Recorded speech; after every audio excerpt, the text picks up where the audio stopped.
لیکن ایک دن امی نے پوچھ لیا, آذر بیٹے کیا بات ہے, بہت دنوں سے عالم نہیں آیا. تب بھائی نے بتایا کہ اس کا چچا بڑا غصیلا ہے. اس کا جھگڑا اپنی برادری کے ایک تاجر سے ہوا, اس میں وہ تاجر قتل ہو گیا. اس کے بیٹوں نے عالم کے چچا پر دعویٰ کیا ہے, جس کی وجہ سے سارا خاندان پریشان ہے. اس پریشانی کے سبب عالم اپنے گاؤں گیا ہوا ہے اور ابھی تک نہیں لوٹا. کچھ دن بعد عالم آ گیا. اس نے بتایا کہ چچا کو عافیت مل گئی ہے اور والد نے کچھ زمین دے کر تاجر کے ورثہ کو تاوان ادا کر دیا ہے. کبھی امید ہے کہ راضی نامہ ہو جائے گا, لیکن اس کا چچا ٹھیک آدمی نہ تھا. گاؤں کے سبھی لوگ اسے ناخوش تھے, جبکہ مقتول تاجر بھی کوئی غیر نہ تھا. وہ عالم کے چچا اور والد کا چچا زاد تھا, جس کی زمین وہ ہڑپ کرنا چاہتا تھا. بہرحال راضی نامہ تو نہ ہوا, مگر کسی طرح اس کے چچا جان کی جان بخشی ہو گئی. یہ دشمنی ابھی چل رہی تھی کہ عالم کی فیملی ایک اور دشمنی کی لپیٹ میں آ گئی. اس کے تایا کا بیٹا راحت اپنے دادا کے بھانجے شفیع خان کے ساتھ پانی کے مسئلے پر جھگڑ پڑا. دونوں نے ایک دوسرے پر گولیاں چلا دیں. شفیع کے 2 بھتیجے زخمی ہو گئے. ان کے پاؤں میں گولیاں لگیں, جو بعد میں ٹھیک ہو گئے, لیکن ایک معمولی لنگڑا ہو گیا. اس پر تھانے میں رپورٹ درج کرا دی کہ شفیع خان نے ہماری دکانوں کو نقصان پہنچایا ہے. یوں عالم کے خاندان کی اپنے قبیلے کے ایک دوسرے گھرانے سے بھی دشمنی چل پڑی.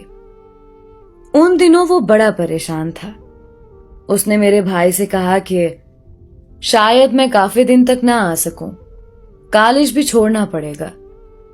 دیکھو اس دشمنی کا کیا انجام ہوتا ہے. آذر بھائی نے اسے تسلی دی کہ کیوں مایوس ہوتے ہو.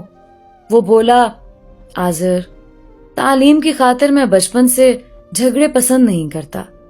اس جھگڑے اور لڑائی میں میرے تایا اور بابا جان بھی موجود نہیں تھے. اس کے باوجود شفیع نے ہم پر دعویٰ کر دیا ہے. ستم یہ ہے کہ ہمارے جتنے رشتہ دار گاؤں میں ہیں وہ سب ان کی طرف ہیں اور ہمارے دشمن بن گئے ہیں. گاؤں کے بیچوں بیچ ہمارا گھر ہے, اب ہمیں اپنا گاؤں بھی چھوڑنا پڑے گا. کچھ دنوں کے بعد عالم کا خط آ گیا. لکھا تھا کہ ہم دوسرے گاؤں چلے گئے ہیں. اس گاؤں کے آس پاس میرے 4 ماموں اور 4 خالائیں رہتی ہیں. دیکھیے یہ پریشانی کب تک رہے. اگلے ماہ پھر عالم کا خط آیا. لکھا تھا, پیارے دوست آذر, ان دنوں ہم بہت پریشان ہیں, لہٰذا تم سے ملنے سے قاصر ہوں, کیونکہ ہماری ضمانتیں نامنظور ہو گئی ہیں. بابا, تایا اور تایا زاد بھائی تو سینٹرل جیل چلے گئے ہیں. میں اور ایک تایا زاد بھائی مفرور ہیں. ثنا اپنے سسرال اور میں ماموں کے پاس چھپا ہوا ہوں. ایک ماموں کے پاس چند دن رہتا ہوں اور پھر دوسرے کے پاس چلا جاتا ہوں. اس بار تو امتحان بھی نہیں دے سکوں گا. آپ ہی سوچیں کیا بنے گا ہمارے مستقبل کا. بھائی آذر خط پڑھ کر میز پر رکھ دیا کرتے تھے. جب وہ کالج جاتے میں عالم کا خط کھول کر پڑھ لیا کرتی تو مجھے دکھ ہوتا. اب مجھے عالم کی بات سمجھ میں آ رہی تھی کہ وہ کیوں کہتا تھا کہ ہماری تمہاری شادی نہیں ہو سکتی, یہ ناممکن ہے. واقعی جیسے اس کے حالات خاندانی دشمنی کی وجہ سے تھے, اس میں تو یہ ناممکن ہی تھا کہ کوئی لڑکی اس کی دلہن بن کر خوش رہتی. عالم کے خطوط سے حالات پتہ چلتے رہتے تھے. اس کی ماں اور 2 بہنیں, تائی اور تائی کی بیٹیاں سبھی در بدر ہو گئے تھے. دشمنی کے سبب وہ اپنے گاؤں, اپنے گھر بار بیچ کر رشتہ داروں کے ہاں پناہ لینے پر مجبور تھے.